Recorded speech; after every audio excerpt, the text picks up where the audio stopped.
We're in Proverbs chapter 21. We're left off at verse 11. That's where we pick up for today. And Proverbs 21 verse 11, when the scoffer is punished, the simple is made wise, but when the wise is instructed, he receives knowledge. Now, we have similar proverbs like this, just different wordings. And this is learning by examples that you have deterrence work.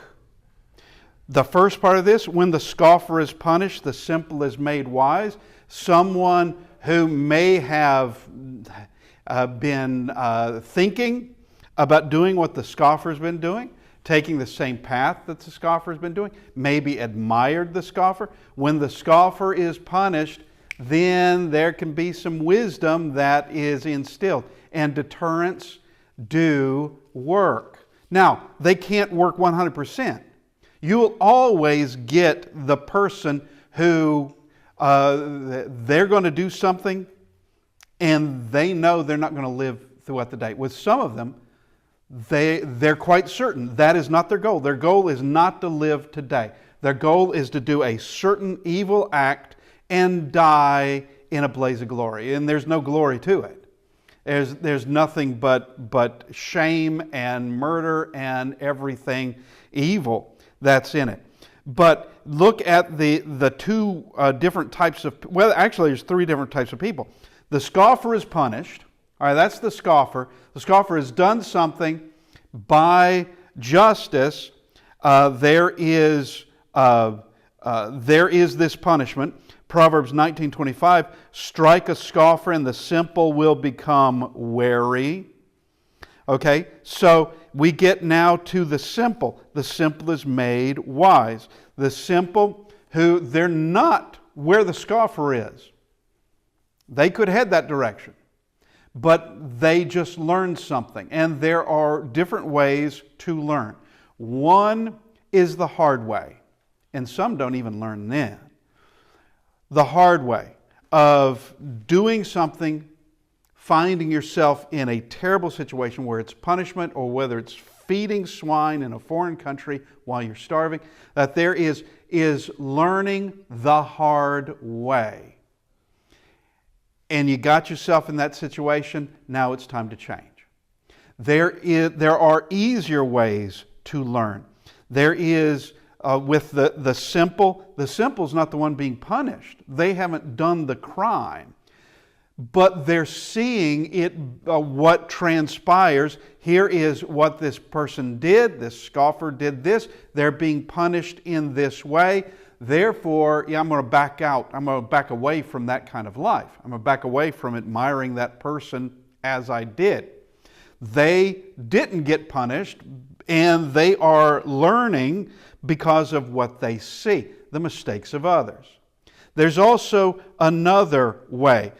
And we come to this, and this is the wise. But when the wise is instructed, he receives knowledge. Now, this is the easiest sort of way. The last two are easy because you don't get punished for it. But the wise, that's a quicker way. That's the quickest way. And of being instructed and then receiving that knowledge. That goes in, I read 1925 just a minute ago. It has a similar construction to it. Strike a scoffer and the simple will become wary. Rebuke one who has understanding and he will discern knowledge. So here is just a simple rebuke or just simple instruction. And they gain that knowledge. They understand. And we've seen children like that, of where with one child, all they need is a stern look and it falls apart for them. Just a stern look. With others, I'm not mentioning any of you, but I highly suspect with others, it was much more than a stern look, and it may have been a repeated punishment to bring that child around. But the wise will, when rebuked, will discern knowledge. Wise, when given instruction, and we all need instruction, never think. Okay, let's just take a little side point for a second. Concerning the wise, when Proverbs speaks of the wise, it doesn't mean your old Greek philosophers with great big beards and togas sitting on some temple steps. All right, it doesn't mean that. The wise can be young and old alike. Wise can also mean someone who doesn't know something but will learn when taught. Will take it when taught. And that really is the entire process. And the process doesn't stop. Someone way up in years is still learning, still being given wisdom. And with the wise, they will learn. They will take it in. They desire it simply for the sake of doing right. That's motive, simply for the sake of fear of God. That's a powerful motive. And that with the simple fear of punishment. Now we come to verse 12. And this is, we're going to consider this for a little bit. The righteous God wisely considers the house of the wicked, overthrowing the wicked and their wickedness. Now, the construction of this may throw you for a little bit. The righteous God. All right, there is no other God. There is none. God is the God, and God is righteous. So it is describing Him as such, but He wisely considers the house of the wicked. He is going to judge the house of the wicked in all the ways of justice. Okay, so let's just say the righteous man wisely considers the house of the wicked. Well, yeah, that would tie right back in to seeing what occurs, tie back into verse 11 of what the scoffer, what has happened to the scoffer, what's happened to the wicked, and that they consider that and live. Consider that and know there is justice and there are results for your behavior. And then with God overthrowing the wicked for their wickedness. And there is a punishment that is done. Now, I want to go with the New King James, and evidently the ASV, 1901, does the same thing. The righteous God wisely considers the house of the wicked, overthrowing the wicked for their wickedness. Now, what we get from this is not going to be wildly wrong or incorrect, because it is, God does consider the house of the wicked. He is going to overthrow them, and He does it wisely. Now, for us, and I remember as a kid thinking this, for us, there are certain wicked people out in the world, and you wonder, why is that man still breathing? What is the deal? Let's rid this man, and of course we can't do it. It's God we're waiting for. Enough. Get this person off the earth. Well, it's not up to me, and that's a good thing. On Wednesday nights, Bob is teaching on the book of Jonah. If it were up to Jonah to render out punishment, Nineveh would have been destroyed and Jonah would have stayed home. That end of the book. That'd be the end. But there is a wisdom that God shows to Jonah. In Jonah, as far as character arc, Jonah's pretty much flatlined. He starts off not wanting to go to Nineveh because he does not want Nineveh to be spared. All right, there is a bit of an arc because after his trip into the sea and return, he is convinced he can't run away from the will of God. He can't run away from his duties. So he goes to Nineveh and then leaves the city after he preaches this minimalistic lesson. And it's actually 5 words in Hebrew. And that's minimalistic. After that message, he leaves the city and he's waiting for it to be destroyed. He's waiting for it.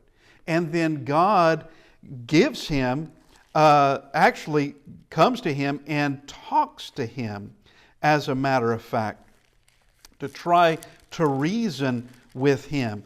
That God isn't just going to destroy someone because you want him to. We go to Jonah, and we're in chapter 4. Then we come to verse 9. Then God said to Jonah, "Is it right for you to be angry about the plant?" And he said, "It is right for me to be angry even to death." So this is the plant that God brought to cover Jonah from the sun. And Jonah shouldn't even be there anyway. He's watching for the city to be destroyed, hoping that'll to be destroyed. Jonah should have gone home. Why is he still there? Because he wants Nineveh to be destroyed. Well, in the night, God sends a worm that destroys the plant. The plant withers. The next day, the sun is hot. There's a vehement east wind that blows. That would be a very hot and dry wind. All right, he says, "It's right for me to be angry, even to death. But the Lord said, you have had pity on the plant for which you have not labored, nor made it grow, which came up in the night and perished in a night." You have pity on that plant. "And should I not pity Nineveh, that great city in which there are more than 120,000 persons who cannot discern between their right hand and their left, and much livestock?" Now, why would God care for that city? Because there are souls there. He's not just going to destroy it just for the sake of Jonah. He has his own purposes. So what would be the thing of there's 120,000 persons who can't discern between their right hand and their left? Very probably that there are a lot of very young children there. Now, there are different ways of interpreting that. Personally, I think it means you've got a large population of toddlers, of babies. That's what you have there. And shouldn't I have some kind of mercy on them? And then he says, "and much livestock." Why would he even care about livestock? Because of Nineveh, with that livestock, they feed a lot of people. And there's a lot of things. You destroy that, you're going to be destroying more than just a city. You're going to be destroying livelihood, and with that of being able to feed others, producing food. They're evidently producing food in that city. There is a reason for sparing it. Now, he would have destroyed it. He would have destroyed it. God, if they had not repented, because the message clearly stated that yet 40 days and Nineveh will be destroyed. He meant it. That just look on your calendar, start Xing out the days, and in 40 days it's done. But they repented. They repented before Jonah got through the city. They were already doing it because they had understood the implied message. And once again, I say this every now and again, never think there are no implied messages in the Bible. Clearly, it's packed with it. Clearly. What was the implied message? It wasn't just to go there and tell them, You got 40 days and it's done. 40 days and you're destroyed. Why send a prophet there to tell them he's going to destroy it? They knew who was saying that. They knew it was Jehovah, God of Israel. They knew that. You have this Israelite coming through. They knew it. Why would he send a prophet for that purpose if there was nothing they could do about it? If he's going to destroy it, destroy it. Don't tell them you got 40 days. That gives them 40 days to escape. All right? No. You just destroy it. And they figured that out. They figured out that, yeah, let's turn from our wicked ways. Let's repent in sackcloth and ashes. Let's call a fast. And that's what they did. And God spared that city. So we come back to the righteous God wisely considers the house of the wicked. Now we're going from the New King James version of this, that he rightly considers the house of the wicked. Could there be a reason why God spares the house of the wicked for another year, for another day, for another year, for another decade? Why would he do it? He has his purposes. Give them another opportunity to repent. Give them time for a seed maybe to grow. There's mercy involved in this. Give them, and there may be another purpose that he is using. What's the difference between the Amalekites with Saul, what Saul was called to do in 1 Samuel chapter 15? He was to destroy all the people, and that's young and old, that's everybody. Everybody, which he didn't do. He fell short of that. He saved Agag, the king. He was supposed to kill him too. Okay? He was told precisely what he's supposed to do. What is the difference between if God were to have destroyed Nineveh, which eventually he did by way of the Babylonians. Eventually he does do that. It's going to be a while from the book of Jonah. But what is the difference? Okay, here's the thing with children. Children who are destroyed, you destroy. Sodom and Gomorrah had children in it. I've no doubt. They had children there. And they would have died just like everybody else in Sodom.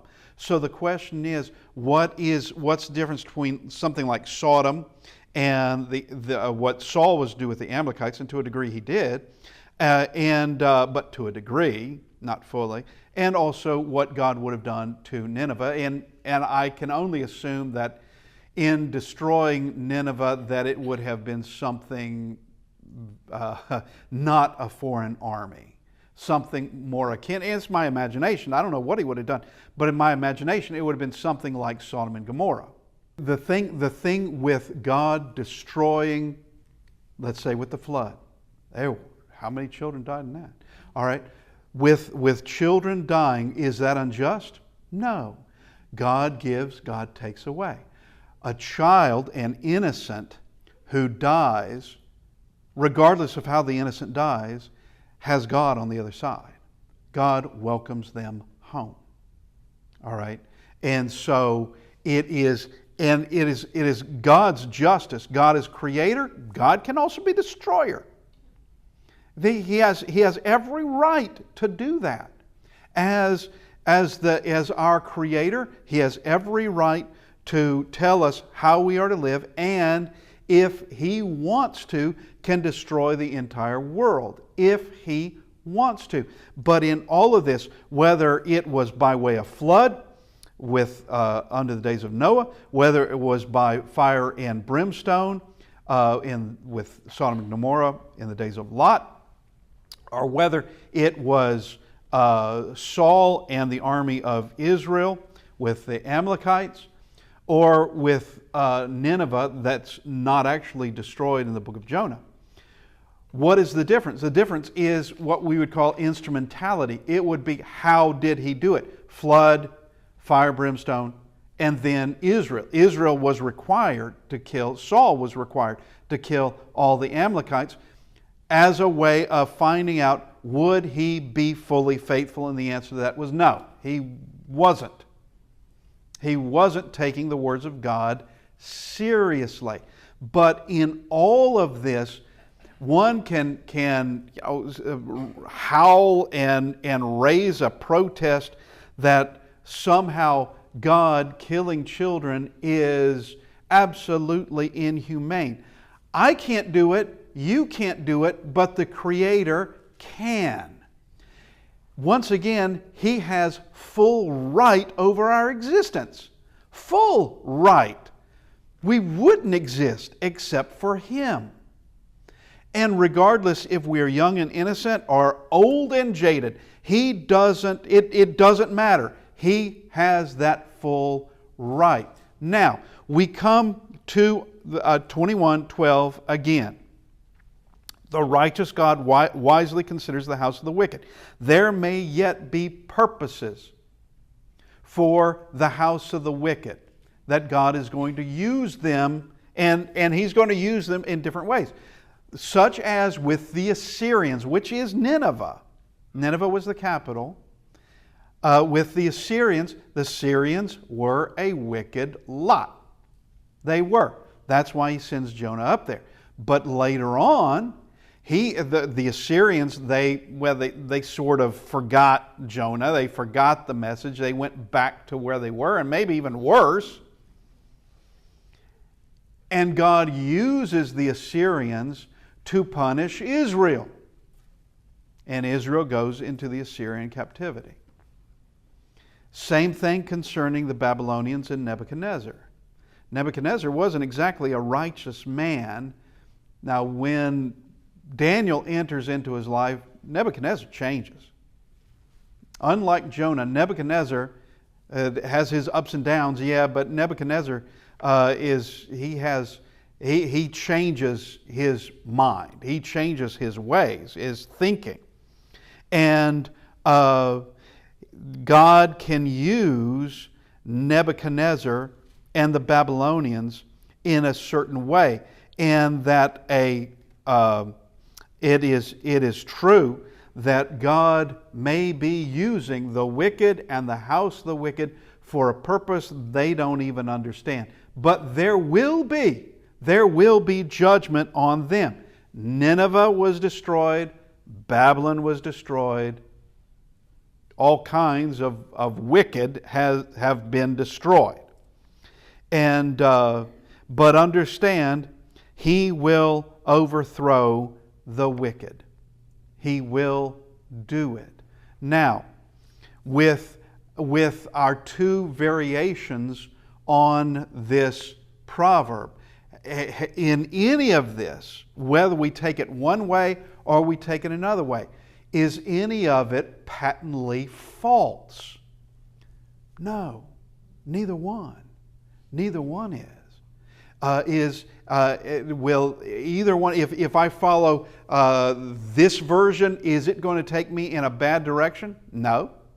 As a matter of fact, it goes right back into verse 11. As a matter of fact, if I take it into the next version, will it take me into a place? Will I be heading in a bad direction? No, because it's speaking about the purposes and the rights of God. Now let's go to verse 13. Chapter 21, verse 13. Whoever shuts his ears to the cry of the poor will also himself not be heard. All right. We have similar verses in this. Proverbs 14:21. You have one who has mercy on the poor. 14:31, the one who oppresses the poor. 17:5, mocks the poor. We're obligated to hear. We're obligated to help. We are. As you have opportunity, what do? Do good to all. Do good to all people, especially those of the household of faith. But it doesn't say exclusively. But by priority, especially. That doesn't leave everybody else out. It just prioritizes. That's all it does. But as you have opportunity, if you have that opportunity. So whoever shuts his ears to the cry of the poor, God's not going to hear you. He's going to shut his ears off. When you're crying to be heard, he will not hear you. And we must show compassion. That is a moral obligation to show compassion. And this would once again, as you have opportunity, do good to all. That would be to complete strangers. Do good to all. That's what you try to do. Now, verse 14. Here is a proverb that is stating facts. Stating facts. But it's not saying you should follow all of this. It's just basically stating fact. All right? A gift in secret pacifies anger, and a bribe behind the back, strong wrath. All right? The first part of this, a gift in secret pacifies anger. So a gift in secret, that's not saying bribe. That's not saying bribe at all. That is, you have offended someone, they're angry at you one way or another, and a gift in secret, this shows that it is a sincerity. It's not for show. This is an offer of friendship. I am sorry about this, and there is a gift involved in it. A way to try to, pacify anger. And to express an apology. By way of not just words, but in some kind of action. But the next part, this is an act of buying justice because it's the same word. Now, are there variations in the King James? Because mine says, and a bribe behind the back, strong wrath. I don't think it is, because in looking at some of the commentaries, they were all saying the same thing. That this is not advising to do this. It's not advising that, make sure that when you go see the judge, you take a bribe. Because it is the same word that is found in chapter 17, verse 23, and that a wicked man accepts a bribe.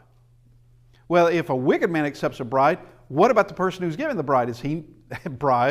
Is he not wicked as well?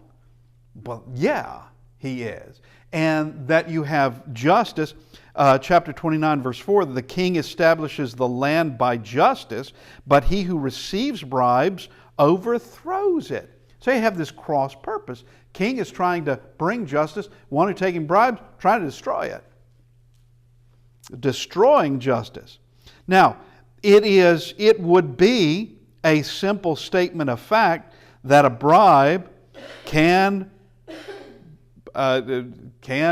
satisfy a strong wrath. But this is not saying you should be doing it.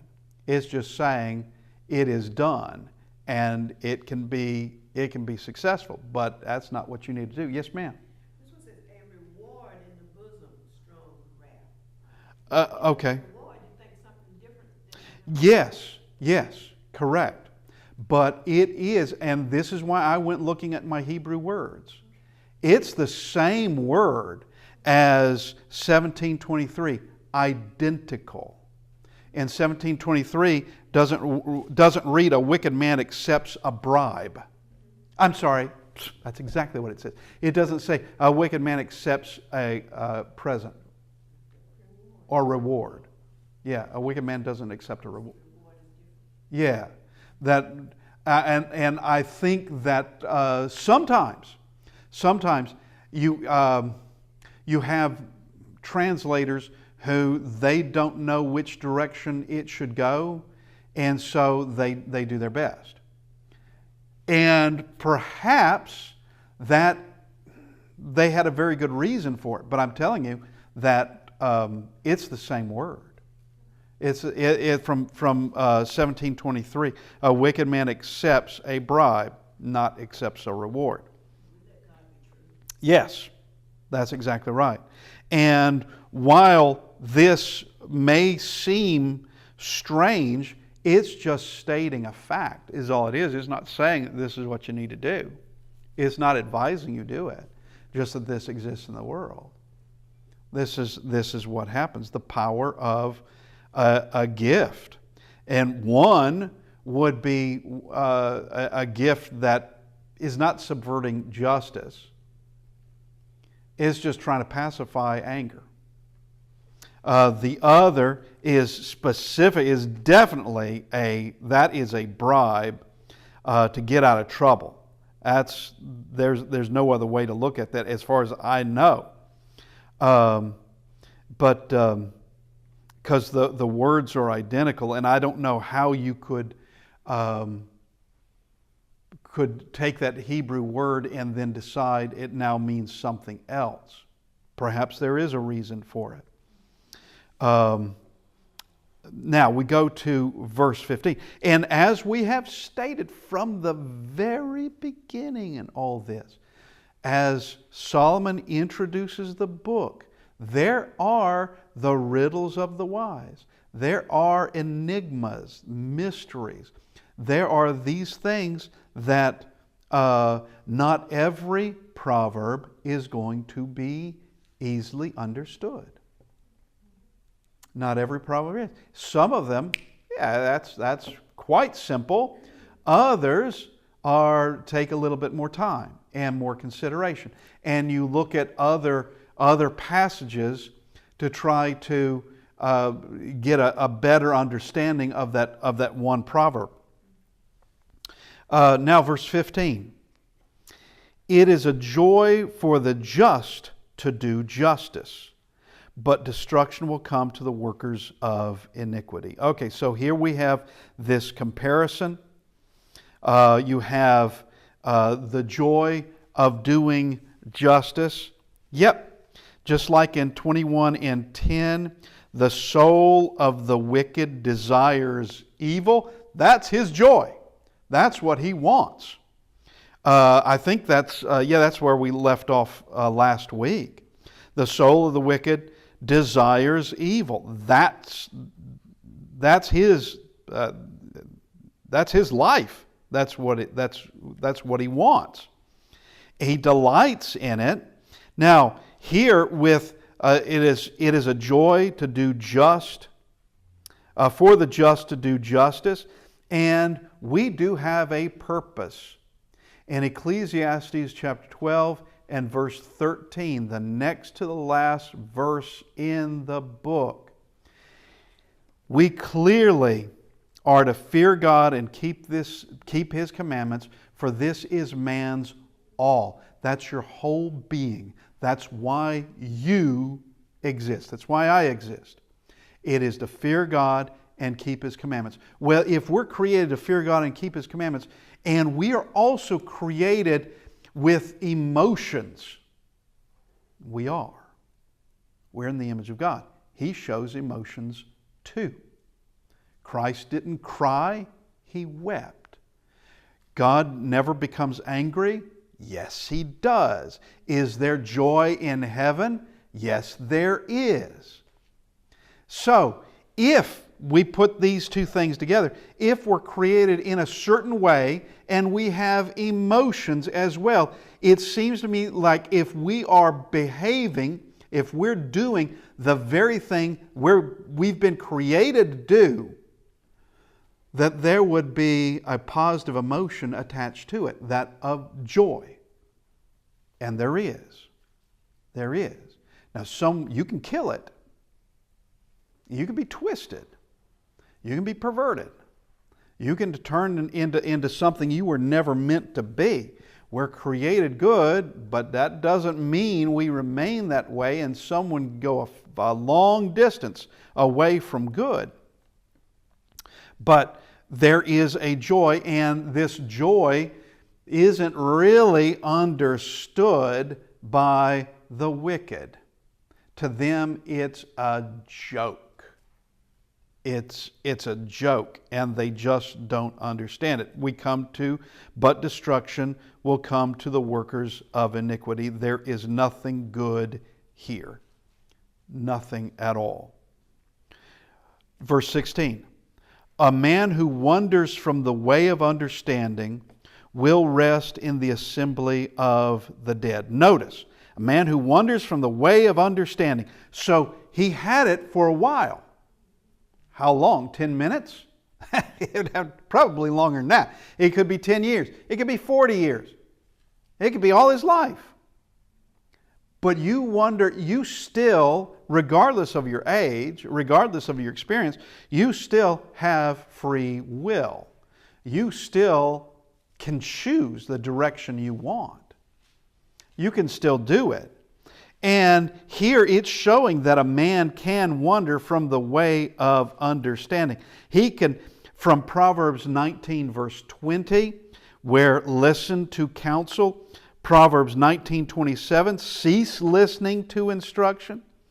That we can receive the instruction, accept the instruction, only later to then reject it, to grow cold. And we can. We can grow cold. We can backslide. We can begin to die spiritually, to grow cold. I know a particular preacher. He spoke to me years ago about a congregation where the membership there really didn't care anything about him or his family. They showed no connection. They showed no love.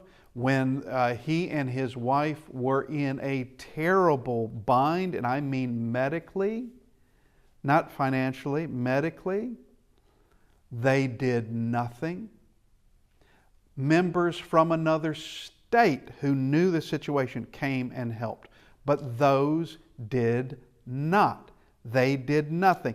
And he described them as being cold, as being just disengaged from each other and obviously from him and his family.